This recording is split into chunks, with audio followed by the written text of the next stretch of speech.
नमस्कार प्रिय साथियों, बहुत बहुत स्वागत, बहुत बहुत अभिनंदन आपका अपने YouTube चैनल अमृत ज्ञान में। प्रिय साथियों, आज हम लेकर आए हैं आपके लिए ज्योतिष के कुछ ऐसे अद्भुत सूत्र जो यदि आपकी जन्म पत्रिका में मौजूद हैं तो मेरे द्वारा बताया हुआ फलादेश आप पर लागू अवश्य होगा। तो आइए शुरू करते हैं अपने इस ज्योतिष के अद्भुत सूत्र कार्यक्रम को। तो प्रिय साथियों, सबसे पहला सूत्र है, तो साथियों, यदि गुरु बृहस्पति यदि लग्न में विराजमान हैं या नवम भाव या भाग्य भाव में विराजमान हैं तो कैसा परिणाम देते हैं। तो प्रिय साथियों, इस सूत्र को याद रख लीजिए कि लग्न कौन सी होनी चाहिए।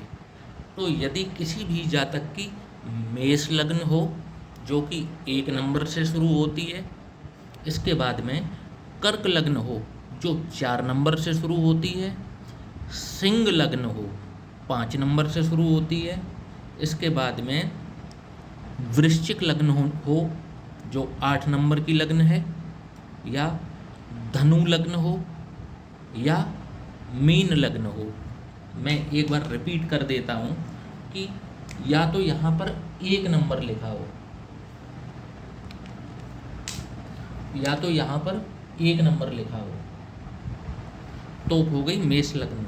तो मेष लग्न में गुरु लग्न में विराजमान हो, या फिर 4 नंबर लिखा हो यहाँ पर,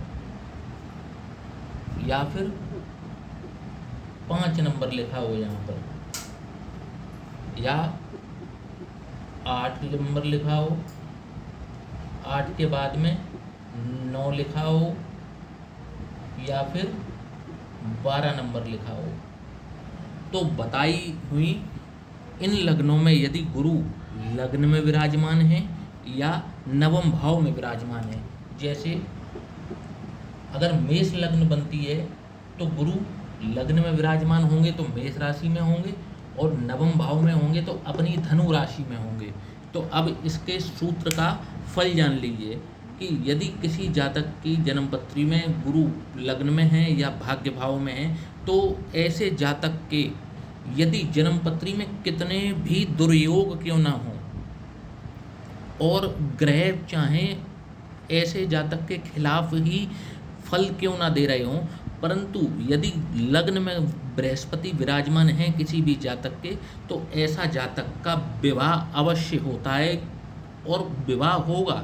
और यदि राहु भी विराजमान हो जाएं, राहु भी यहाँ पर विराजमान हो जाएं तो भी जातक का विवाह सफल हो जाएगा। सिर्फ गुरु की दृष्टि में इतना पावर है कि यहाँ गुरु विराजमान है, और यदि यहाँ पर राहु भी विराजमान हो जाए या कोई पापी ग्रह भी विराजमान हो जाए तो गुरु इतने सक्षम हैं कि इसको कंट्रोल कर देंगे और जातक का विवाह अवश्य होगा। बस मैंने जो बताया है वो कंडीशन होनी चाहिए।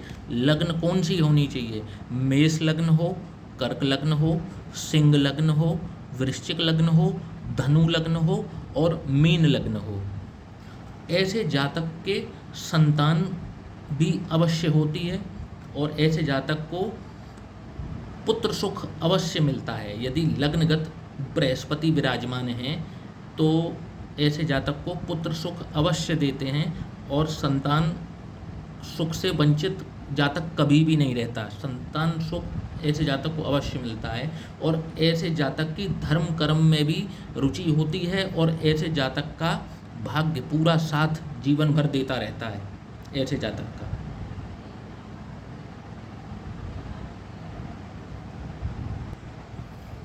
और यदि भाग्य भाव में ही गुरु इन्हीं लग्नों में विराजमान है तो भी जातक धन संपन्न होता है, क्योंकि इनकी पंचम दृष्टि लग्न पर है। तो ऐसा जातक आस्तिक होता है, ईश्वर में उसको भरोसा होता है, और ऐसा जातक निष्ठावान होता है। ऐसे जातक जो है वो मृदुभाषी होता है, ज्ञानी होता है ऐसा जातक। सप्तम दृष्टि पराक्रम भाव पर डालकर ये जातक के भाई बहनों से, क्योंकि ये भाई बहनों का भी घर है, तो ऐसे जातक के भाई बहनों से संबंध अवश्य मधुर होते हैं, और ऐसे जातक को पर मतलब ज्ञान से ही उसका सबसे बड़ा जो अस्त्र है वो है ज्ञान। तो पराक्रम भी जो है वो ज्ञान के साथ करता है। और ऐसे जातक को, क्योंकि नवम से नवम पर इनकी यहाँ पर दृष्टि पड़ेगी, तो ऐसे जातक को की शिक्षा में कभी ये बाधित होने नहीं देते हैं बृहस्पति। और ऐसा जातक जो है अपनी शिक्षा को, उच्च शिक्षा को अवश्य पूर्ण भी करता है और उसका उसे जीवन भर लाभ भी प्राप्त होता है। तो इस सूत्र से हमने ये जाना कि यदि लग्न में गुरु विराजमान हो या भाग्य भाव में विराजमान हो, तो ऐसे जातक की जन्म पत्री में यदि कोई दुर्योग भी हैं तो भी बृहस्पति उस जन्म पत्री को 75% कंट्रोल कर लेते हैं और ऐसे जातक को समस्त सुख जीवन में प्राप्त करवा देते हैं। अब बात करते हैं अगले सूत्र की। प्रिय साथियों, आपने कई बार सुना होगा एक ऐसा योग जो कि 50 से 60% लोगों के जन्मपत्री में मौजूद होता है और बड़ा ही सुप्रीम योग है, जिसका नाम है बुधादित्य योग। आदित्य मतलब सूर्य और बुध मतलब बुद्धि विवेक के प्रदाता बुध देव। तो इनसे ही ये योग बनता है बुधादित्य योग। बड़ा ही सुंदर योग है और जिस जातक की जन्म पत्री में यह योग पूर्ण बलाबल के साथ यदि है तो ऐसा जातक अत्यंत बुद्धिमान और समाज में सम्मान प्राप्त करने वाला, और ऐसे जातक का अगर केंद्र के किसी ऐसी राशि में अगर ये योग बन रहा हो जो कि सूर्य और बुध की दोनों की ही या तो मित्र राशि हो या फिर सम राशि हो, तो ऐसे जातक की सरकारी नौकरी लगने के प्रबल योग होते हैं और ऐसा जातक अत्यंत बुद्धिमान और फेमस होता है, प्रसिद्ध होता है।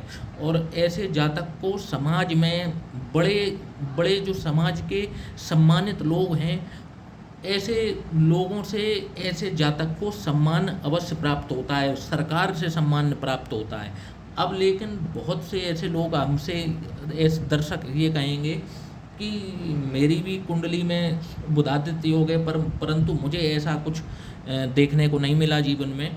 तो मैं इसका, अब यही तो सूत्र हैं, यही तो मैं आज बताने आया हूँ कि ये अप्लाई होते कब हैं। तो यदि किसी जातक की, अब बुधादित्य योग फलित कब होगा ये आप सबसे पहले देख लो। तो प्रिय साथियों, सबसे पहली जो लग्न है जिसमें बुधादित्य योग अगर डिग्री वाइज अगर अच्छी तरीके से बुधादित्य योग अगर बनता है तो ये सबसे ज़्यादा काम करता है। सबसे पहली लग्न है जो है वृष लग्न, जो 2 नंबर से शुरू होती है। अब मैं इसकी वजह बता देता हूँ, ऐसा क्यों, क्योंकि इसमें चतुर्थेश बनते हैं सूर्य और द्वितीयेश और पंचमेश बनते हैं बुध, और इनका संगम यदि केंद्र के किसी भी भाव में हो जाए तो यह बुधादित्य योग अवश्य फलित होता है जीवन में, और जातक को मान सम्मान की प्राप्ति अवश्य होती है। ऐसा जातक धनी अवश्य होता है और राजाओं द्वारा, अब राजा तो नहीं होते, मिनिस्टर्स होते हैं और सरकार होती है, तो ऐसा व्यक्ति सरकार द्वारा सम्मान अवश्य प्राप्त करता है और जीवन भर ऐसे जातक को सम्मान प्राप्त होता रहता है। इस जन्म पत्री में, वृष लग्न की जन्म पत्री में यदि सूर्य और बुध एक साथ बैठे हैं तो बुधादित्य योग का निर्माण अवश्य होता है। अब बात कर ली जाए यदि सिंह लग्न की, जो कि शुरू होती है 5 नंबर से,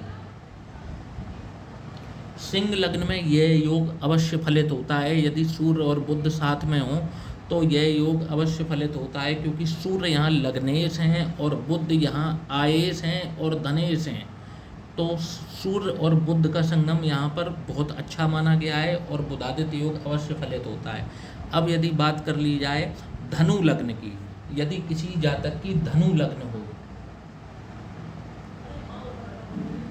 धनु लग्न हो और यहाँ पे सूर्य कौन होंगे, पंचमेश, पंचमेश होंगे सूर्य, और बुध क्या होंगे यहाँ पर, कर्मेश और सप्तमेश मतलब दशमेश और वो, तो यहाँ भी केंद्र और त्रिकोण का संबंध बना। एक तो ये अपने आप में राजयोग है, केंद्र और त्रिकोण, और सूर्य और बुध इस बुधादित्य योग को फलित अवश्य कराएंगे और जातक को इसका पूर्ण लाभ आजीवन मिलता रहेगा बुधादित्य योग का।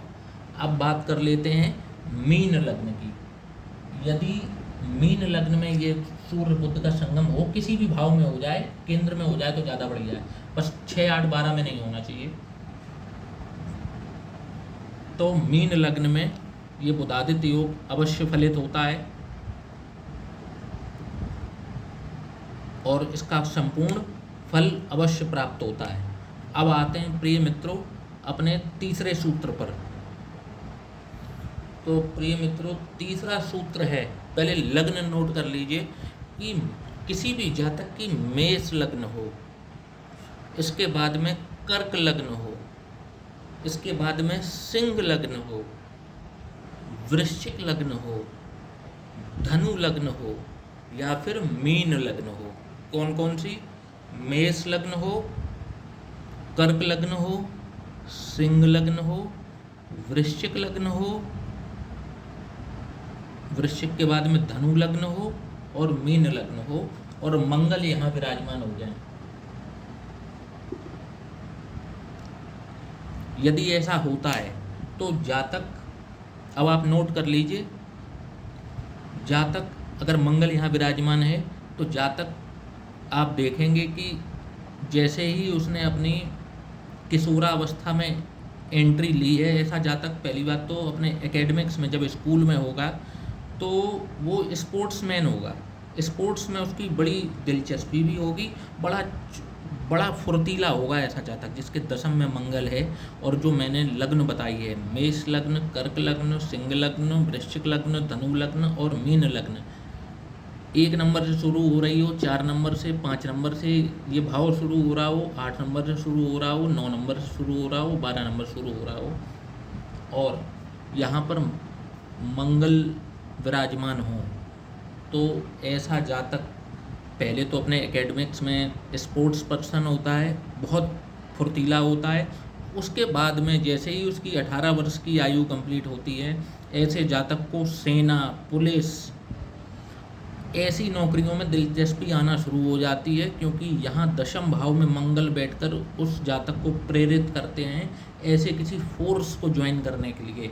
यदि जातक को और ग्रह अगर सपोर्ट कर रहे हों, सपोज कीजिए कि किसी जातक को यहाँ पर बैठकर गुरु सपोर्ट कर रहे हों, गुरु अपनी दृष्टि दे रहे हों, यहाँ बैठकर दे रहे हों, लग्न यही होनी चाहिए जो मैंने बताई है, गुरु यहाँ से सपोर्ट कर रहे हों किसी जातक को, या गुरु मान लीजिए यहाँ बैठकर सपोर्ट कर रहे हों अपनी दृष्टि डालकर मंगल के ऊपर, या फिर गुरु यहाँ बैठकर सपोर्ट कर जाएं, तो ऐसा जातक डॉक्टर बनेगा। और डॉक्टर में भी ऐसा जातक जो है सर्जन जरूर बनेगा। ये सर्जन बनने का योग यहाँ पर निर्मित हो जाता है। एक यहाँ पर सर्जन बनने का योग मंगल निर्मित करते हैं और एक सर्जन बनने का योग यहाँ पे बुध भी निर्मित कर देते हैं, यदि किसी जातक के दशम भाव में बुध विराजमान हो जाएं। फिलहाल अभी बात मंगल की कर रहे हैं, तो ये भी एक सूत्र है कि यदि गुरु इन 3 भाव में विराजमान हो और लग्न जो मैंने बताई है वो हो, और मंगल यहाँ दशम भाव में विराजमान हो, तो ऐसा जातक पुलिस, सेना में जाएगा। यदि जातक कुछ कम पढ़ा है, मतलब अगर मान लीजिए ग्रेजुएशन तक पढ़ा है जातक, तो ऐसी करेगा। और अगर यदि जातक का एकेडमिक्स बहुत शुरू से ही बहुत अच्छा रहा है, तो ऐसा जातक के डॉक्टर बनने के चांसेस बहुत अत्यधिक हो जाते हैं, क्योंकि यहाँ बैठकर मंगल इंसान को लीडरशिप क्वालिटी अवश्य देता है। तो ये तो था अपना मंगल के लिए सूत्र, मंगल और गुरु का सूत्र मैंने बता दिया। अब आते हैं अपने अगले सूत्र पर। अब यदि किसी जातक की जन्म पत्री में दशम भाव में सूर्य विराजमान हो, अकेले सूर्य यहाँ पर जातक की प्रसिद्धि योग बनाते हैं। जातक को मतलब जातक अपनी कम्युनिटी में, अपने सोसाइटी में फेमस होता है, चाहे वो किसी कारण से हो, परंतु ये फेमस होता है लेकिन अच्छे कारणों के लिए फेमस होता है, किसी मतलब दुर्दांत नहीं होता ऐसा जातक। ऐसा जातक जो है वो अच्छे कारणों से अपने समाज में फेमस होता है, चाहे वो चैरिटी कर रहा हो, चाहे वो पॉलिटिक्स कर रहा हो, चाहे कुछ भी कर रहा हो, लेकिन लोग उसका सम्मान अवश्य करते हैं। मतलब यहाँ पर सूर्य बैठकर प्रसिद्धि योग निर्मित करते हैं। अब यदि ऐसे सूर्य पर कहीं से भी मंगल की यदि दृष्टि पड़ जाए, कैसे भी पड़ जाए, चतुर्थ भाव में बैठे मंगल की दृष्टि दसम में बैठे सूर्य पर पड़ जाए, सप्तम में बैठे मंगल पर से सूर्य की दृष्टि पड़ जाए, तो ऐसे जातक के अंदर प्रशासनिक सेवाओं में जाने के योग निर्मित अवश्य होने लगते हैं। जातक जाता है या नहीं जाता है यह उसकी शिक्षा पर निर्भर करता है, परंतु यदि आपका घर में कोई ऐसा जातक है जो अभी छोटा है, वो पढ़ाई कर रहा है और अपने एकेडमिक्स में वो अच्छा कर रहा है, तो ऐसे जातक को आप सिविल सेवाओं के प्रति प्रेरित अवश्य करें, क्योंकि यहाँ पर यदि अब चीज़ें होती तभी हैं जब आप उनके लिए प्रयास करते हैं। ये ग्रह, इन ग्रहों को भी एक्टिव करना पड़ता है, तब ये ग्रह एक्टिव होते हैं। यहाँ बैठकर वो योग निर्माण कर रहे हैं, लेकिन अगर आप यदि कर्म ही नहीं करेंगे तो फिर वो योग किसी काम का नहीं रह जाएगा। आपको कर्म करना होगा।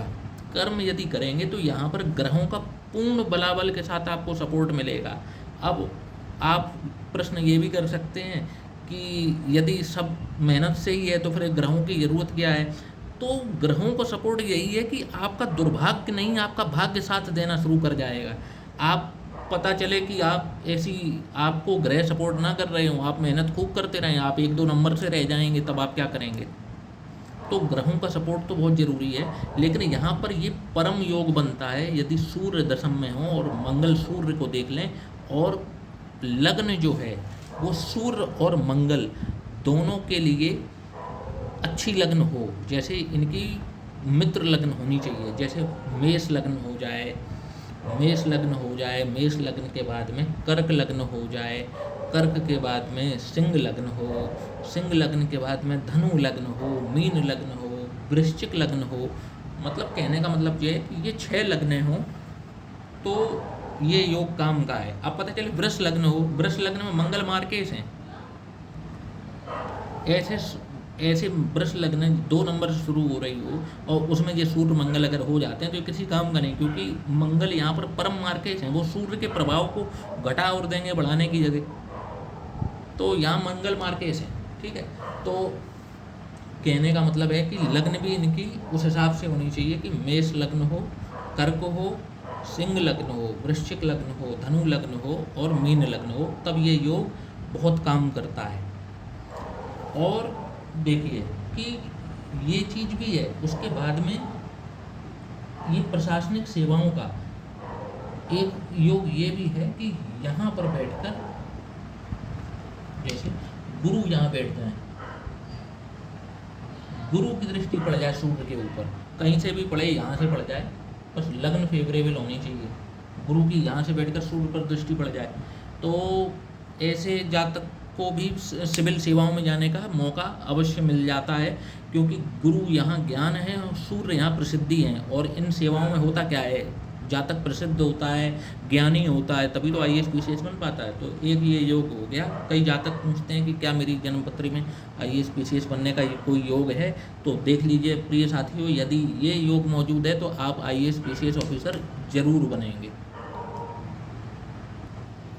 अब यदि बात की जाए कि यदि किसी जातक की जन्म कुंडली में गुरु और मंगल द्वादश भाव में विराजमान हो और ये जन्मपत्री भी इन्हीं 2 ग्रहों की फेवरेबल हो, यानी कि ऐसी कोई जन्मपत्री हो जैसे कि धनु लग्न है,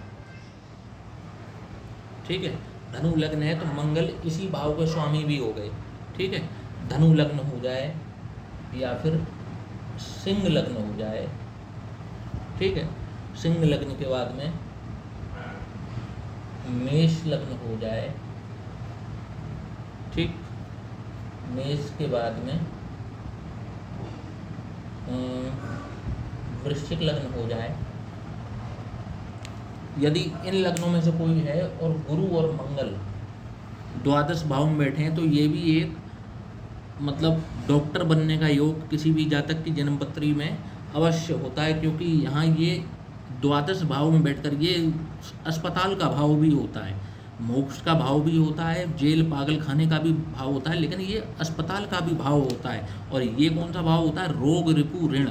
तो यदि कोई जातक, अगर आप किसी जातक की जन्मपत्री देखते हैं और उसके गुरु मंगल यहाँ पर हैं, और वो जातक डॉक्टरी की पढ़ाई यदि करना चाहता है, डॉक्टर बनना चाहता है, तो उसके यहाँ पर ये योग निर्मित होते हैं, ऐसे जातक को आप प्रेरित कर सकते हैं। ऐसा जातक जो है वो डॉक्टर अवश्य बन जाता है, यदि वो थोड़ी सी भी लग्न से अगर मेहनत कर ले तो ऐसा जातक डॉक्टर अवश्य बन जाता है। और अगर यहाँ पर सूर्य का भी सपोर्ट मिल जाए, सूर्य भी अगर यहाँ मौजूद हो जाए, तो ऐसा जातक प्रसिद्ध डॉक्टर बनता है, मतलब अपने शहर का प्रसिद्ध डॉक्टर होगा, सर्जन बन सकता है, और मतलब उसकी चर्चा जो है वो पूरे शहर में होगी, बहुत प्रसिद्ध होता है ऐसा डॉक्टर। अब यदि बात कर ली जाए अगले सूत्र की, यदि किसी जातक की जन्मपत्री में मंगल तृतीय भाव में हो, यदि किसी जातक की जन्मपत्री में मंगल तृतीय भाव में मौजूद हो, जो कि पराक्रम भाव है। अब इसमें मैं 2 सूत्र बताऊंगा, आपको बिल्कुल फिट बैठेंगे। यदि ये मंगल की मतलब फेवरेबल लग्न यदि है तो क्या रिजल्ट होगा? यदि ये मंगल की फेवरेबल लग्न है और यहाँ पर किसी जातक के मंगल है, तो आप देखेंगे कि ऐसे जातक की बहन होगी ही नहीं। 99% चांस बनते हैं कि किसी जातक का मंगल यदि तृतीय भाव में है तो उसके घर में उसकी बहन, वो भाई, या तो वो जातक अकेला होगा या फिर उसके 2 या 3 भाई होंगे। भाई तक ठीक है, वो 2 भाई भी हो सकते हैं, 3 हो सकते हैं, 4 हो सकते हैं, लेकिन ऐसे जातक के यहाँ उसकी बहन पैदा नहीं होती यदि फेवरेबल लग्न है तो। और यदि अनफेवरेबल लग्न है जहाँ पर मंगल जो है वो मारक भाव के स्वामी बनते हैं, यदि ऐसी लग्न है जहाँ मंगल जो है वो सपोर्टिव नहीं है या मंगल अच्छे फल नहीं देते, और तब वो तृतीय भाव में अगर विराजमान हो जाएं, तो ऐसे जातक की बहन हो जाएगी, होगी बहन, लेकिन बहन को कष्ट बहुत होता है जीवन में। यहाँ तक कि मतलब ये मंगल यहाँ पर बहनों के लिए अच्छा नहीं कहा गया, ना अच्छे रिजल्ट करता है। अगर फेवरेबल लग्न है तो अच्छी बात है, मतलब वहाँ पर बहन होगी नहीं तो उसको कष्ट भी नहीं होगा, लेकिन अगर अनफेवरेबल लग्न है तो ये पीड़ादायी होता है। और यहाँ पर बैठा मंगल यदि फेवरेबल है लग्न तो ठीक है, तो रोग का नाश करता रहेगा, रिपु का नाश करता रहेगा, ऋण चढ़ने नहीं देगा। लेकिन यदि अनफेवरेबल लग्न है जहाँ मंगल कारक नहीं होते, तो ऐसा मंगल जातक को कर्ज तले दबाने में भी सक्षम है और बहुत अत्यंत पीड़ित करता है अपनी दशा अंतर दशा में। तो आप समझ गए होंगे कि मंगल की फेवरेबल लग्न कौन सी हो गई। मैं रिपीट कर देता हूँ, मेष लग्न, कर्क लग्न, सिंह लग्न, वृश्चिक लग्न, धनु लग्न और मीन लग्न। इन लग्नों में मंगल कारक होते हैं तो परिणाम अच्छे देखने को मिल जाते हैं। लेकिन वृष लग्न, मिथुन लग्न, कन्या लग्न, तुला लग्न, मकर लग्न और कुंभ लग्न, इनमें मंगल अकारक होते हैं और इनके परिणाम अच्छे देखने को नहीं मिलते। अपनी दशा अंतर दशा में ये जातक को अवश्य पीड़ित करते हैं और ज़रूर पीड़ित करते हैं। जब भी इनकी दशा अंतर दशा लगेगी जातक पीड़ित होगा, रोग से, रिपु से, ऋण से जातक पीड़ित होगा और अवश्य होगा। अब चलते हैं अगले सूत्र की तरफ। अब यदि किसी जातक की दशम भाव में शुक्र विराजमान हो जाए, लग्न नोट कर लीजिए, लग्न हो वृष लग्न, सिंह लग्न, तुला लग्न, इसके बाद में कन्या लग्न, मिथुन लग्न, मकर लग्न और कुंभ लग्न। इन लग्नों में यदि शुक्र दशम भाव में विराजमान हैं और अंश बल से जरा सा भी अगर मजबूत बैठे हैं, तो ऐसे जातक का मतलब ऐसा जातक फिल्मी दुनिया में यदि प्रयास करता है तो उसको अतुलनीय सफलता अवश्य प्राप्त होती है। मैं रिपीट कर देता हूँ, लग्न होनी चाहिए वृष लग्न, सिंह लग्न, मिथुन लग्न, कन्या लग्न, तुला लग्न, मकर लग्न और कुंभ लग्न। यदि ये लग्न है किसी जातक की और शुक्र दशम भाव में विराजमान है तो ऐसा जातक जरा सा भी प्रयास, ऐसे जातक को बचपन से ही नृत्य कलाओं का, कविताओं का और नृत्य गान का बहुत शौक होता है और ऐसा जातक परफॉर्म करना भी अपनी चाइल्ड एज में शुरू करता है, अपने स्कूल में ही। ऐसा जातक डांसर होता है, गायक होता है और मतलब वो किसी न किसी कारणवश अपने स्कूल में भी ऐसा जातक फेमस होता रहता है और होता रहता है। इसके बाद में जैसे ही उसका स्कूल कॉलेज शुरू होता है, ऐसे जातक की रुचि जो है वो फिल्मी जगत की तरफ जाती है और ऐसे जातक को अगर जरा सी भी प्रेरित कर दे या सपोर्ट मिल जाए तो ऐसे जातक को अतुलनीय सफलता इस क्षेत्र में मिलती है और जातक समस्त संसार के सुखों को भोगने वाला होता है और ऐसे जातक को समस्त सुख अवश्य जीवन में मिलते हैं। शुक्र देव की इन पर इतनी कृपा हमेशा बनी रहती है जब भी शुक्र दशम भाव में विराजमान हो। तो आशा करता हूँ प्रिय मित्रों कि आज का ये कार्यक्रम आपको अवश्य पसंद आया होगा और इसी तरीके के हम ज्ञानवर्धक और भी वीडियोस को आपके समक्ष समय समय पर लाते रहेंगे। अभी के लिए आपसे विदा लेता हूँ, तो इसी के साथ बोलते हैं जय श्री राम।